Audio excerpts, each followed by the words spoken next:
Good morning and good afternoon. My name is John Herbst and I run the Eurasia Center at the Atlantic Council. As many of you know, February 7th is Solidarity Day with the people of Belarus. In honor of this, the Atlantic Council, the Eurasia Center, is hosting two events. The first one's today on press freedom and the face-off between the dictatorship of Mr. Lukashenka and free journalists in Belarus. And tomorrow we'll be doing an event on civil society in Belarus. We all know the story of the courageous people of Belarus going out day after day since August, since the falsified election in August, to stand for free elections, to stand for their right to choose their own president. We also know about the brutal crackdown by Mr. Lukashenko. What's not as well known is the impact this has had on journalism. It's been extremely hard to be an independent journalist in Belarus in 2020. Independent journalists were detained more than 480 times. 97 served administrative arrest, and 50 media websites were blocked in 2020. In total, journalists spent more than 1,200 days behind bars last year. As of January 25, the Belarusian Association of Journalists estimates that 10 journalists are still imprisoned, and 5 of them were detained this year. Tut.by and RFERL journalists have faced increasing pressure since 2019, and the threats and abuse only grew in the lead up to the election last year. Since the election, they've been in increasing danger for their unbiased reporting of protesters' state-sponsors' arrest and abuse. We're incredibly grateful to have journalists from TUT-BY and RFERL's Belarus service join us today, and we salute their courage and their coverage. We'd like to welcome Marina Zolotava, who's the editor-in-chief of TUT.BY, and we welcome also Alyaksandr Lukashenka, director of RFERL's Belarus service. Also joining us today are our frequent guest, Hanna Lyubakova, and also Andrei Yeliseu. Hanna Lyubakova is a journalist and non-resident fellow at the Eurasia Center. I strongly encourage you to read everything she writes. And Andrei Yeliseu is an expert at the International Strategic Action Network for Security and the research director for Eurasian States and Transition Research Center. Now it's my pleasure to turn all things over to our excellent moderator, Christian Call of the Washington Post, who's an editor there in the opinion sections and a longtime foreign correspondent. Christian, over to you to do the real work. And thank you all for joining us today. Yes, thank you so much, John. It's really a great honor for me to be here with this very impressive panel of journalists and media experts. I'd like to actually ask direct my first question to Hanna Lyubakova, if I may. Hanna, I recently read a poll suggesting that 50% of Belarusians try to get their information from independent media, and the level of trust in state-run media is extremely low. What sort of media are Belarusians consuming right now? Where are they getting their information if they're not, paying attention to Channel 1 of state news? What are they consuming in the moment? Just give us a sense of right now in February 2021, what are people relying on for their information? Of course. Well, first of all, thank you for organizing this event and this discussion. I think, this question should be directed actually to both representatives of the two greatest Belarusian outlets, TUT.BY and RFERL. But let me just provide some overview of how this trust in independent media increased immensely and what Belarusians are consuming now. What I noticed when I was in Belarus before and during the elections is that indeed people kind of began literally paying, most of their attention to independent media and to social media. And I was asking myself, why so? Why do they trust, Telegram channels so much? And basically it started during the pandemic that these were kind of outlets and social media channels where they got information from because state media lied to them. There were so many manipulations and false information, and people just saw the difference. They saw that their relatives are sick, and kind of the only way to get kind of more objective information was from both social media, Telegram channels, and independent media. And that trust that independent media gained kind of continued. look at the phenomenon of Sergei Tikhanovsky, who basically traveled across the country. He's a blogger, right? He's a former, like, he wanted to start running the election, but he was jailed. But he basically traveled across the country and talked to people and posted it on YouTube, and people just kind of trusted him so much that he supported him, and then they wanted him to run in the election. And yeah, so kind of throughout all these months, during the pandemic and then during the election campaign, people were paying attention, to independent media and social media. So basically, these are kind of all possible, Telegram channels that became the only way to kind of get information from when internet was blocked on the first 3 days like right after the election. And that's how, that was basically the only way. And then again, right, this is kind of the issue of safety and of people's security, right? This is not only just about information and propaganda, but that's kind of became the like social media, independent media became the only ways for people to get kind of really relevant information, firstly about the situation around the pandemic, and then about the situation in their cities, right? And yeah, I would say Tutbay and RFRL as these are some of the most important and most popular media outlets. And I know it from my own experience. During the election campaign, I traveled with my colleagues from RFRL, and basically like people would come to us and say thank you to journalists from RFRL for the work they're doing. Excellent. Thank you very much for that. So, Marina, my next question is to you. So, tell us a little bit about how you are actually getting your content to consumers inside Belarus, because I confess, I have 2 hot dogs in the refrigerator. If you want, I could feed your kids when they come. I confess that's a little hard for me to understand. How are you getting your content to people inside the country, and how come it isn't being blocked, or is it being blocked? And, are you having to find alternative ways of delivering your material to people? How do you deal with all that? Okay, thank you for the invitation. Thank you for the question. There were 2 different stages for work for journalists of independent media in Belarus after the elections. The first stage was when we could work with the blue vests, and this period was very short. Our journalists worked on the streets. They were signed as journalists with blue vests and with badges.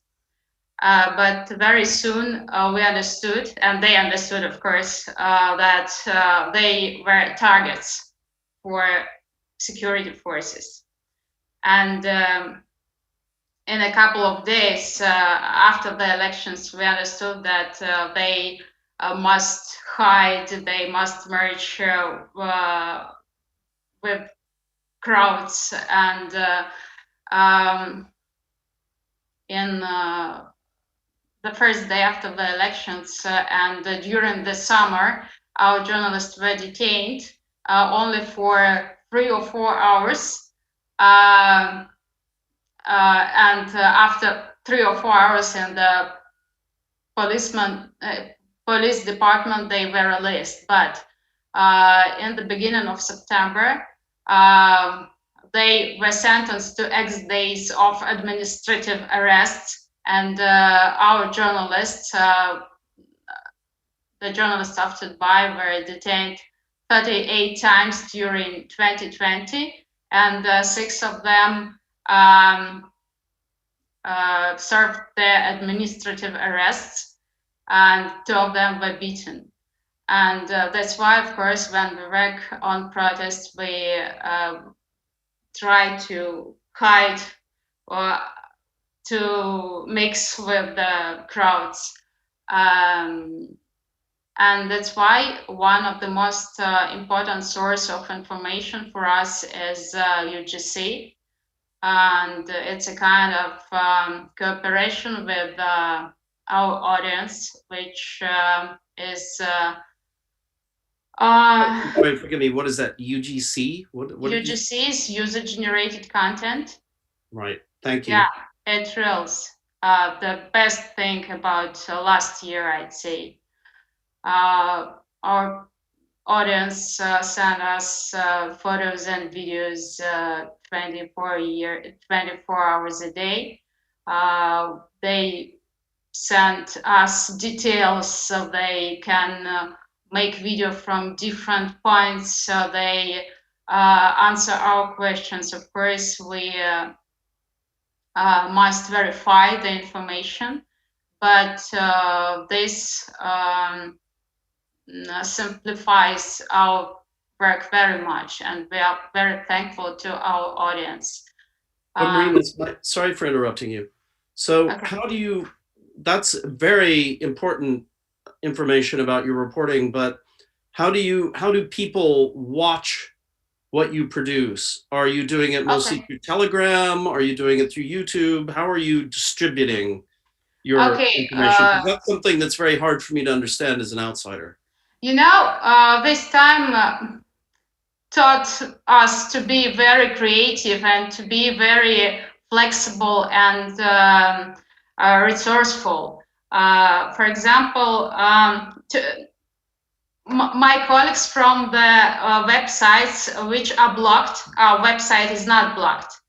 So my colleagues from the websites that are blocked, they create mirrors every time the new mirror is blocked. And of course, they worked more intensively on the social platforms.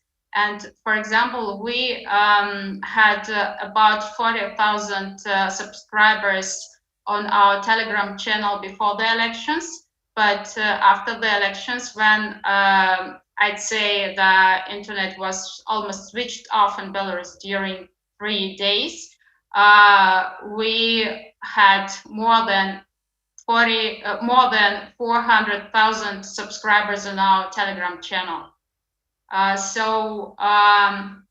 May I ask, how many do you have now on Telegram? On Telegram, we still have about 400,000 subscribers. So we work on every social platform which is popular in Belarus, because we understand that our website is it's very easy to block our website. So we always must have plan B, C, D, and so on. So what I'm hearing from you is that it's sort of a constant game of cat and mouse that you're playing with the regime. Right. You have to be very innovative and you have to be on your toes all the time. Mm-hmm. Great. Okay, thank you. So Alyaksandr, a question for you. So could you maybe perhaps tell us, I don't want to, compromise you in any way, but could you tell us a little bit about your reporting process, how you collect information from your sources in Belarus, and how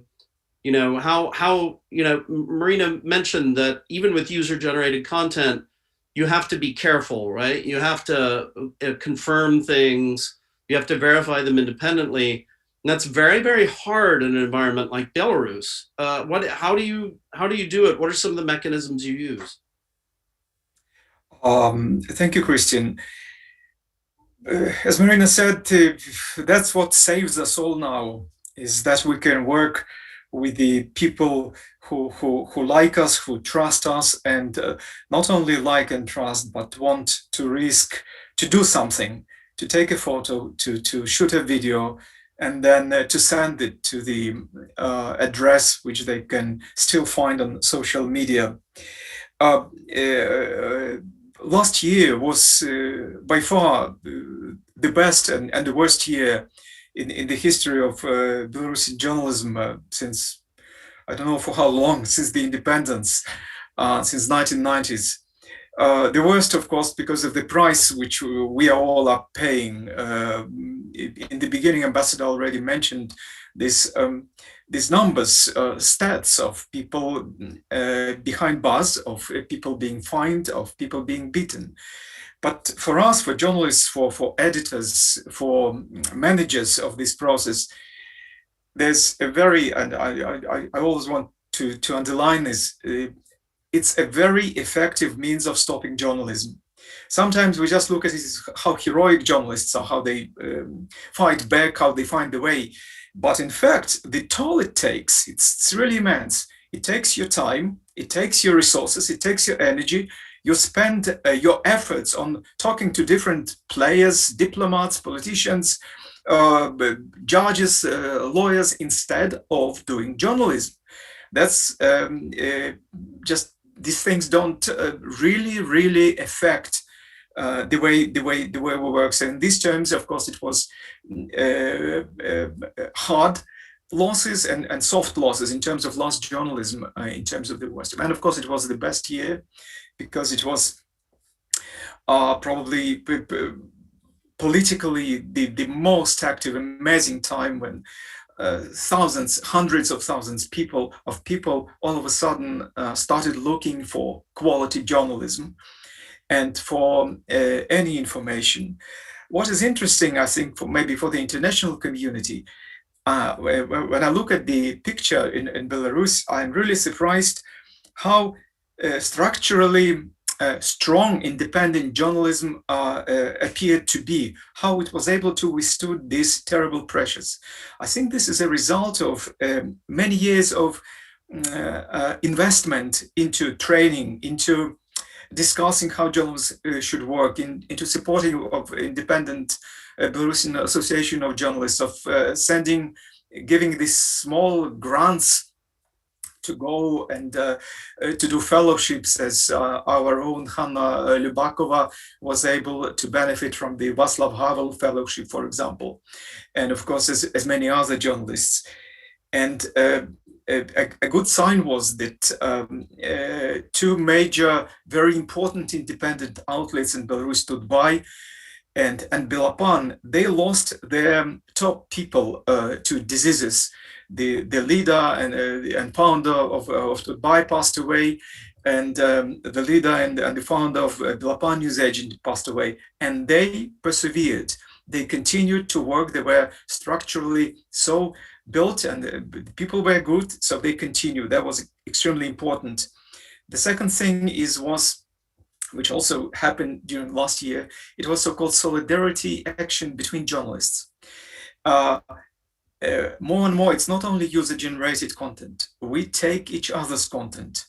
And there is good culture in Belarus. People do credit properly the sources. Sometimes, of course, somebody is in one place and others in another, so that's normal, but that's really became very, very important. And for the audience seems to like it.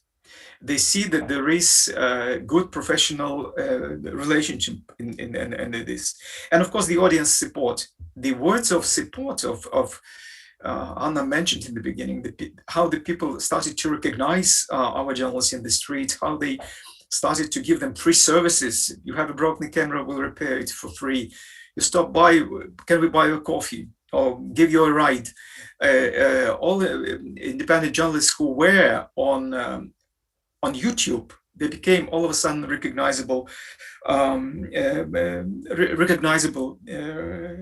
faces.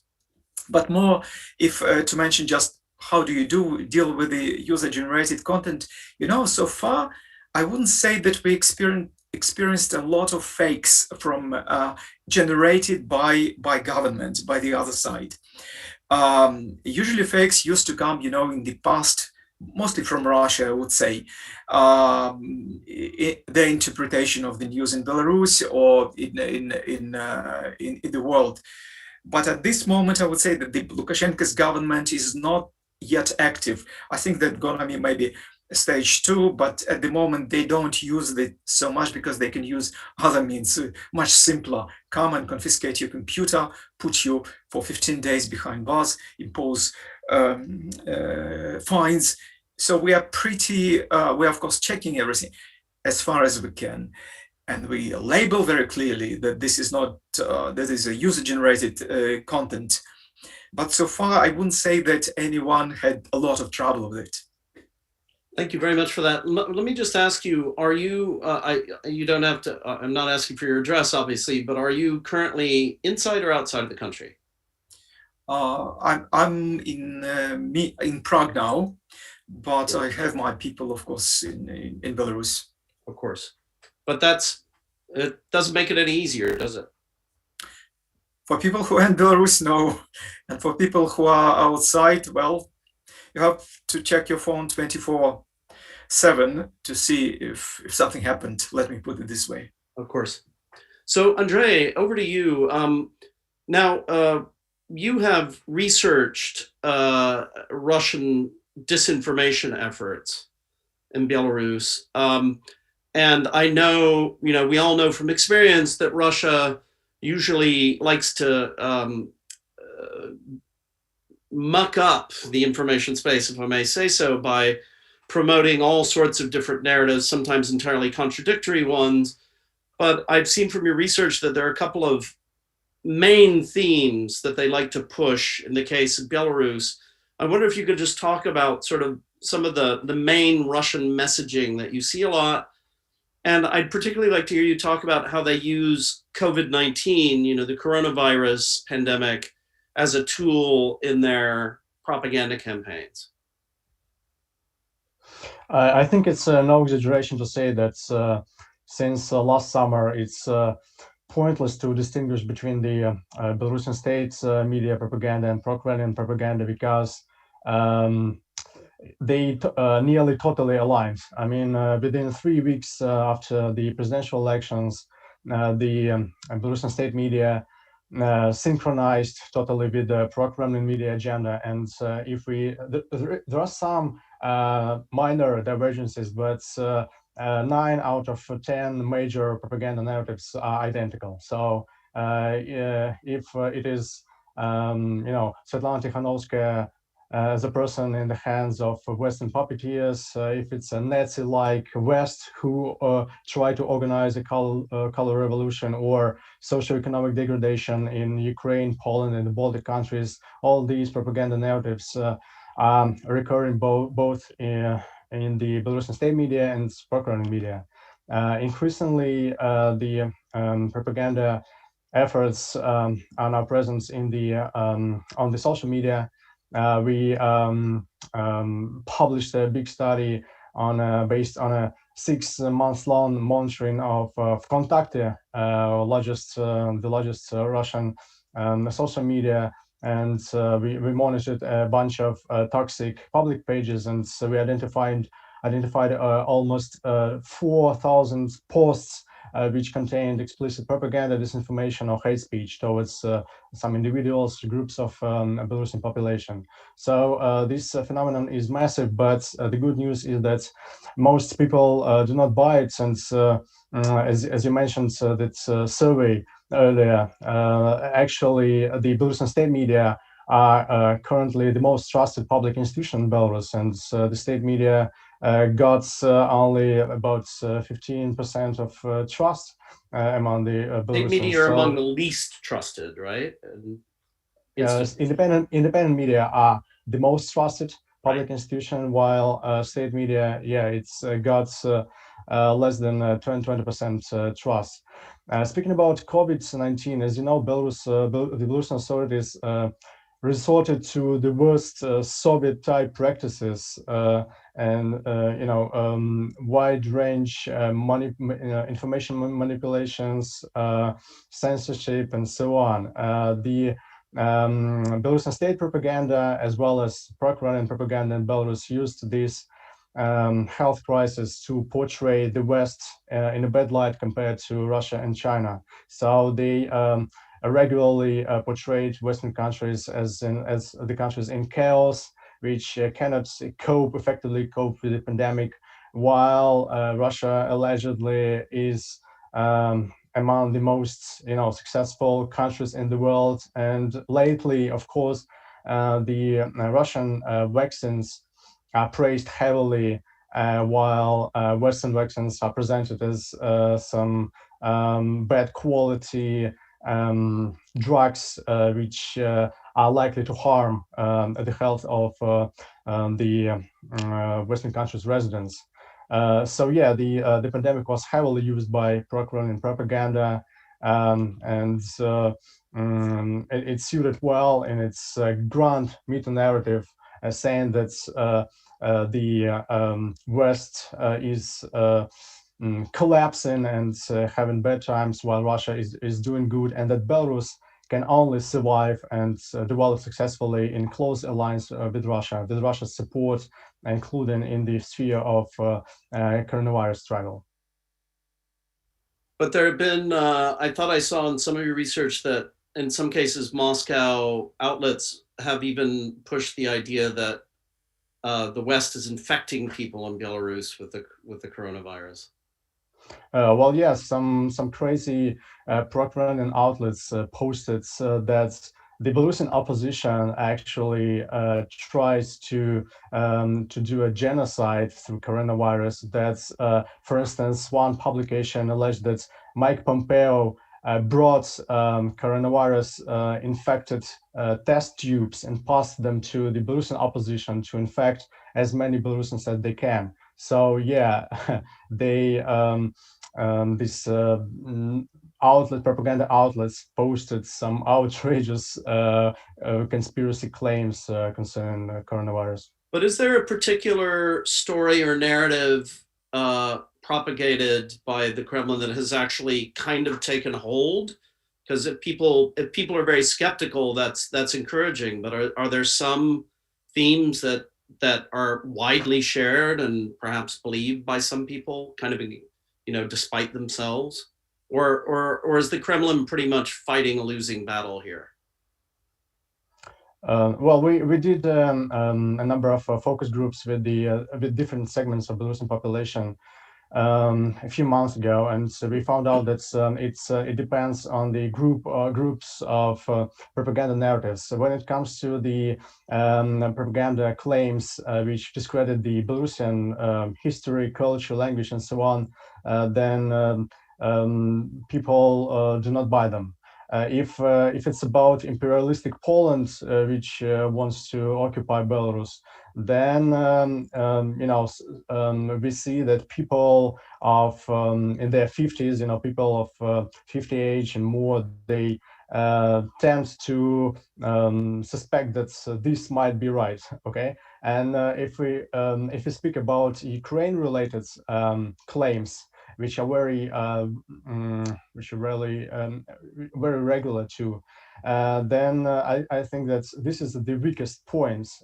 We see that even young people, people under 20 in 20, 30 years old, they have very little information about Ukraine, and they literally do not know what to think about the Donbas war, about the Crimea referendum, and so on. So the Crimea-related propaganda finds some ground, some fertile soil among Belarusians, I'll say.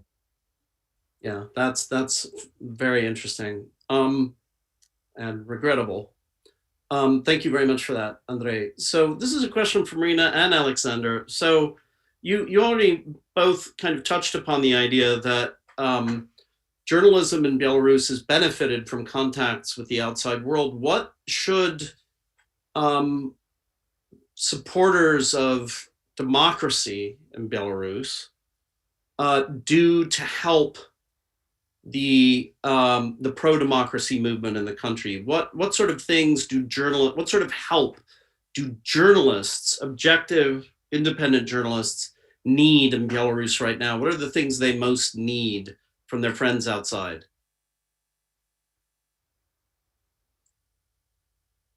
Marina and Alexander, what would you come to mind? Can you hear me? Because I think that connection is not very good. Okay. I'm always asked how to help, but I think that the most important thing for us is to stay focused on Belarus, not to forget about Belarus, because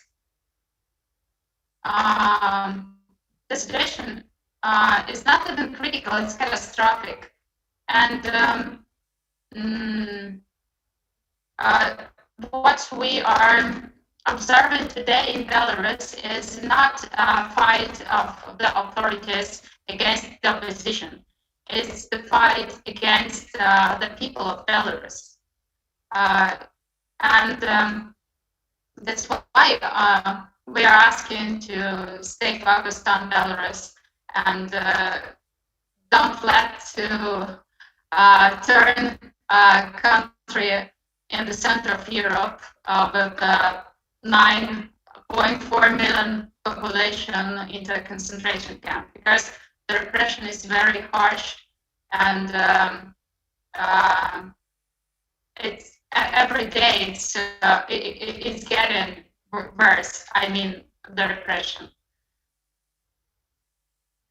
And of course, you can buy, you can advertise on to buy. It will definitely help us. Sure. Alyaksandr, anything to say? Maybe a couple of practical things. When we say support to local media, basically it means first of all financial support, because that matters. Yes, buying advertisement in local media helps. Subscribing to local media services helps. For embassies to invite independent journalists to their receptions at every opportunity, as many as you can. When government official also invited, helps. Come to and visit independent media ambassadors, guests who come locally, helps. Second, I would say send your journalists to Belarus. Get accreditation and send them. As for example, a Swiss journalist came to Minsk. Was this week, Marina, when she was detained? She is based in Moscow, but she came to Minsk. She made a report. She came back. She was detained. She got first-hand experience. Washington Post and New York Times, you're welcome. Deutsche Welle and Financial Times. Anyone who have their correspondents, for example, based in Moscow or in Kiev, ask for accreditation, come for a visit, especially in spring, especially in March, when there may be bigger events happening. And maybe a third thing which I would mention is something not to do particularly with journalism. You know, journalism is just a part of the whole picture which is under pressure. What is important very much, what is happening, is legal changes. I had a discussion with the European parliamentarians a couple of weeks ago, and I mentioned my specific concerns as RFE-RL concern about the foreign agent law, which has already been implemented in Russia, and we are getting dozens of thousands of dollars fines already and facing much more. And basically, it's an existential moment for our operations in Russia, for our RFE-RL operations. The same law is now being prepared, basically a copy of it in Belarus, and probably it will happen in the next month or two, will be adopted. When I mentioned this concern, European parliamentarians said, well, does it matter at all? Because in Belarus, they don't follow any laws, so they can do whatever they want. And that's a very usual misconception. The authoritarian and totalitarian regimes, they are not, of course, societies of rule of law, but they rule by law. I was once in the Holocaust Museum in Berlin. I was so much surprised to find out that every Jew who was killed by an SS officer in a concentration camp, they had a paper trail. He was put on trial, and there were at least 3 protocols discussing and judging him whether he did it right. These regimes, they operate through laws. They use laws to legitimize their efforts. That's why the changes proposed to the criminal code in Belarus last week, they are terribly important and dangerous. Basically, they allow legally now, using their laws, to stop any types of information, of analysis, of opinion publishing, and they are drafts yet, but they're in the process. So when we talk about helping to journalism, it means it looks like that's a complex picture, and the pressure should be applied to international bodies who deal with the Belarusian judicial system, who how they cooperate with Interpol, etc., etc., etc. Yes. It cannot be, journalists cannot be helped on its own. Yes, very good. Thank you very much for that. So, Marina, I wanted to pass along 2 questions from our Q&A, which I've been reviewing here. There are 2 questions about Tutbai. One reader asks, one audience member asks, does Tutbai's recent loss of media status in Belarus affect your reporting? I don't, maybe you could talk about that a little. I'm not familiar with what the questioner is alluding to. And then an attendee says, do I understand correctly that Tutbai is still tolerated by the authorities? If so, why is that so? Again, I'm not entirely sure what that questioner is getting at, but probably useful to address.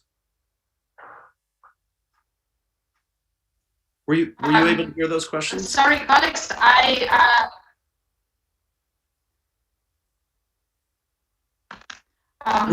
Were you able to? Sorry, I think I have a bad sound. Do you hear me? Yes. The quality is not great, but we hear you. Okay, I'll try to speak. An Loss example of of media a product of our media status.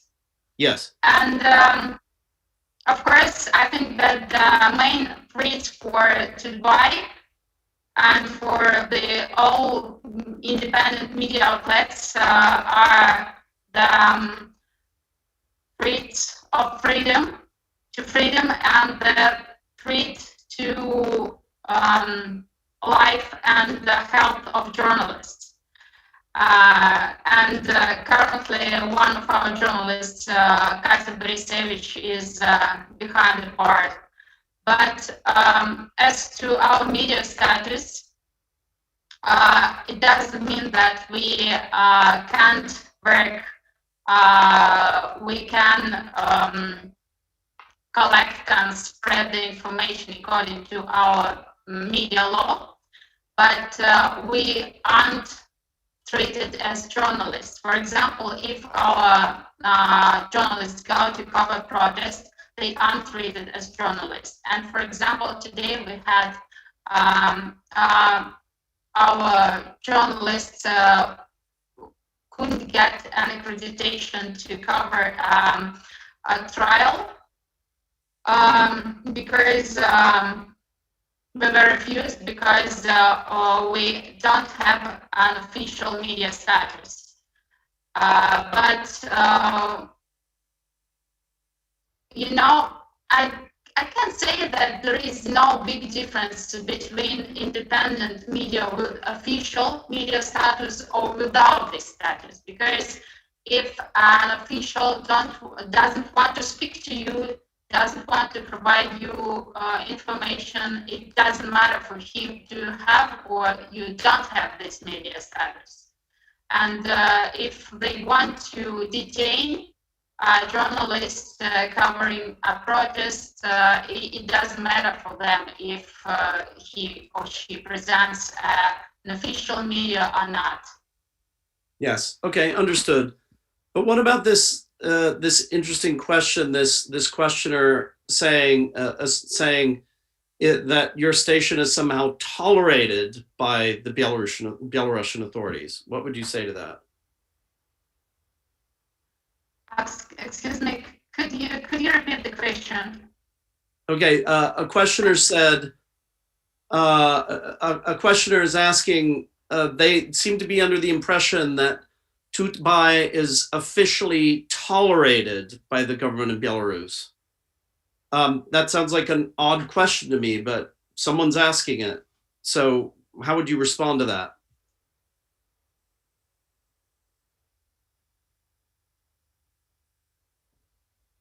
Okay, well, I'm afraid. Okay, Yeah. okay. I saw the question in the chat.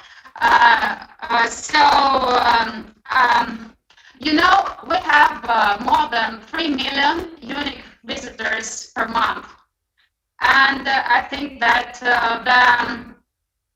the fact to buy is blocked will initiate a great scandal. It can be at the beginning of I don't know, rallies probably, because people support us and they send us a lot of motivating videos and photos. They support us every time, and that's why the authorities make how to say different attempts to press us. For example, our journalist Katya Borisevich is behind bars. Our some other journalists are detained and accused of participating in rallies. Right. So they chose such a way because I think they decided, but they can change their point of view every day, and actually we are ready if they decided to block us or something like this, or something like this. But they understand that we are very You're very popular. Yeah. And so that limits their ability to just crack down in a very direct way.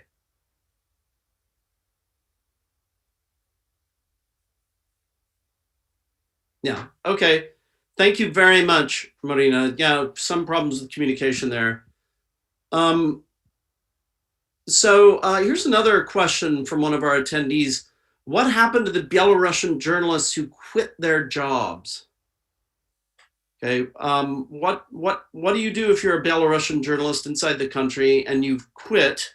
You know, I assume they're talking about people who have, among other things, resigned from state media. Alyaksandr, maybe you have something you can say about this. What happened to the Belarusian journalists who quit their jobs? There are a list of 10 journalists who are behind the bars, and some of them are former employees of the state TV, for example, who resigned in protest in August last year and decided to create their own independent media, and they find themselves now behind the bars together with Tutbay journalists, together with our own Igor Losik, who is behind the bars. So that's one thing which happens to them. Another, we know that some of them moved to Ukraine and to Lithuania, some to Latvia, some to Russia, and they try to find jobs or to do something for Belarus from there. Some of our independent media outlets continue to support them, to use them as our own correspondents in those countries, so they continue to report. But of course, it's a limited number of people. In the last couple of months, 6 newspapers which used to be published in Belarus were stripped of distribution. You couldn't buy them any longer. Several newspapers stopped printing at all, started only to produce PDF versions and send them. Even the popular Russian newspaper Komsomolskaya Pravda in Belarus, they saw their readership in Belarus drop by 5, 6, 7 times after they were denied the possibility to be printed in Belarus. So the marketplace for media which earns its money is really very tough, and people have to start looking for basically different jobs. But thanks God, there is of course YouTube, there is Telegram, there is new internet applications, and independent media, independent journalists started to monetize their experience. That's what we can see, and that's a very encouraging sign. Journalists are becoming independent only, even from media organizations, and acting as individual agents. Thanks very much. That was a very interesting answer. Here's another question from an anonymous attendee. How is the regime restricting internet usage on big protest days? How are VPNs the way around it, or is there a different solution? Maybe Hannah, maybe you could share some views on that. How can independent media get around regime crackdowns or tightening of the internet? Yeah, of course. I'm sure Marina could also add on that. So even before the election, I think, many people kind of did not forgot about that. But even before the election, there were days, there were cases when the internet was switched off, basically, and we kind of did not have it. And that's when we understood that we have to prepare for the situation when the internet would be shut down completely. So by the point when the election came, right, we kind of, many people, I cannot say like everybody, but many people, especially in cities, would install VPNs and, kind of have this siphon and all these kind of different tools how to circumvent censorship. And I must say it did not really help because we still kind of did not have internet. So we just kind of had to call each other and tell the news, and kind of share the news between ourselves and call, to whatever, our friends or colleagues in different cities, and that's how we got information.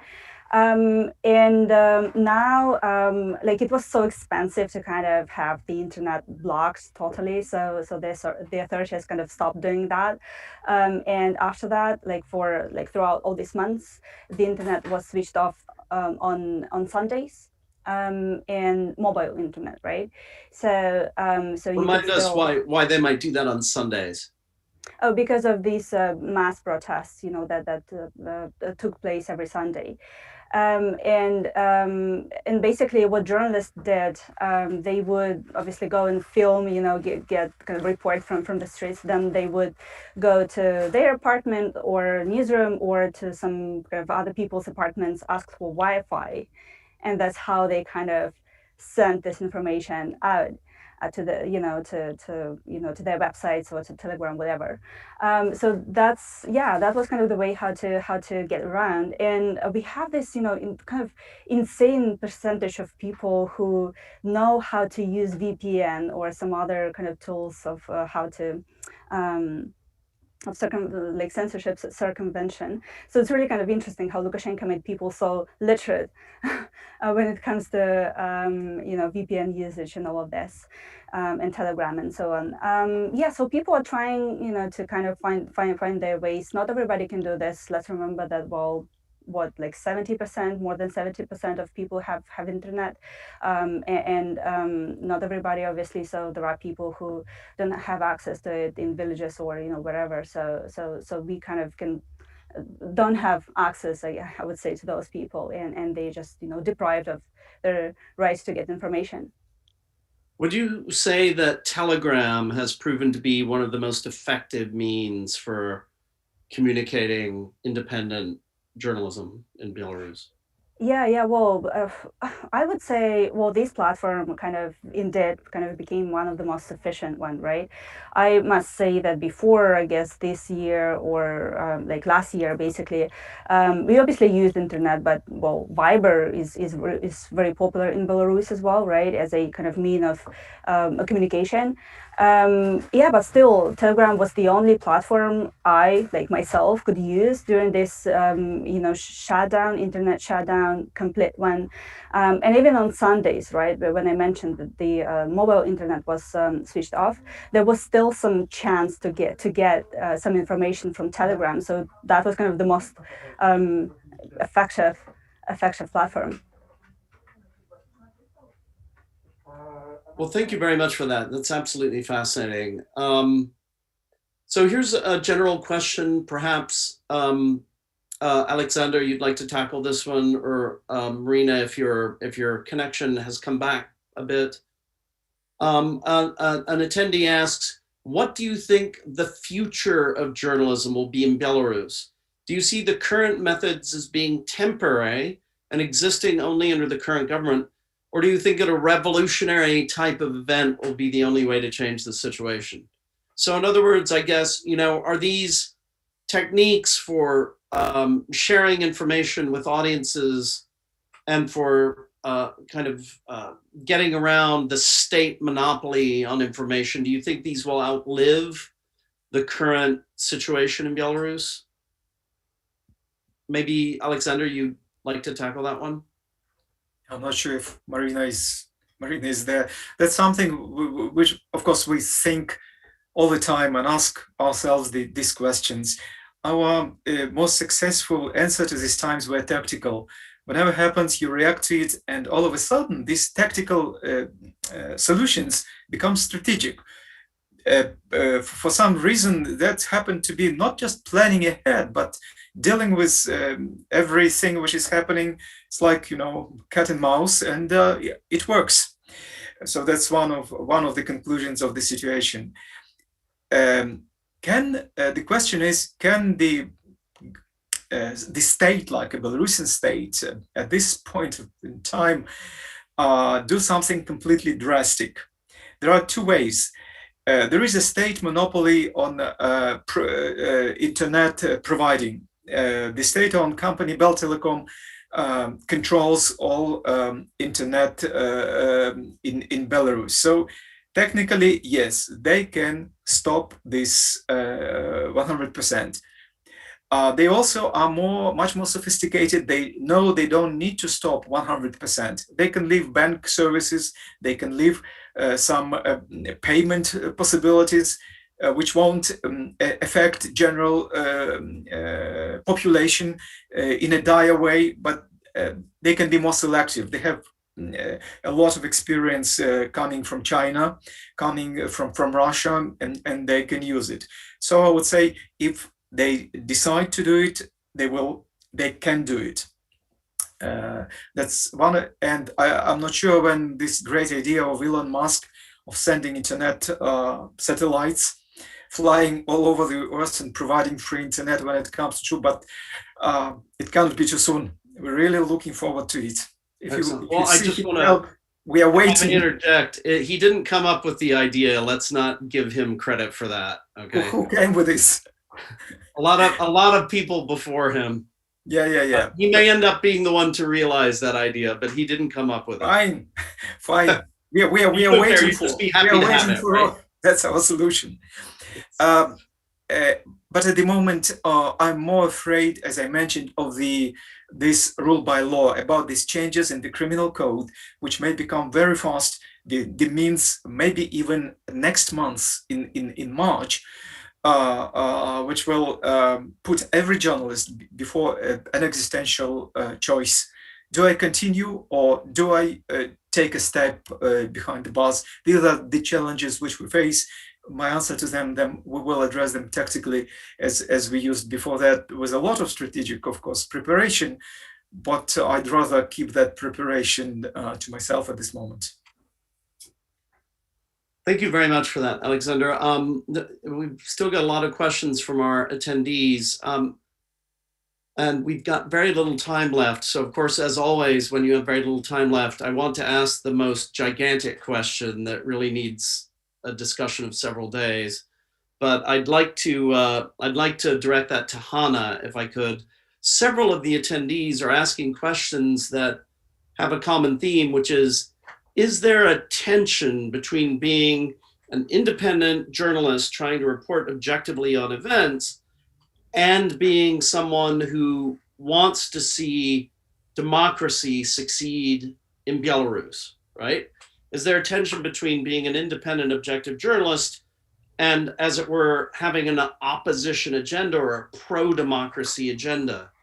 For example, one attendee asks, do independent media help to coordinate protests against the regime, right? A very interesting question. Is there a tension between being, in favor of democracy and supporting a pro-democracy movement and being an independent, objective journalist? Hannah, perhaps you'd like to address that very briefly before we finish up? Yeah, sure. I mean, well, that's an excellent question, and we've been asking ourselves about that as well. I would say, well, as an independent journalist, I did not coordinate the protest at all, and nobody else did that. Obviously, journalism, independent information, social media have become a driving force of the protest, and basically the revolution, the uprising, started thanks to the information. First, during the pandemic, and then basically that information that people got, about police violence, about abuse, and all of this, right? We did have many discussions with my colleagues where there is a line. I think the situation in Belarus is now so black and white, and it's really, I don't really have this question now, but I would say that we will have the same question in the future. When there will be different shades of gray, if I may say so, and when you really kind of have to stay objective and not to kind of show your preferences or whatever. Now, people are being beaten, people are being tortured, people died. So it's kind of really, I would say, well, easy to report because there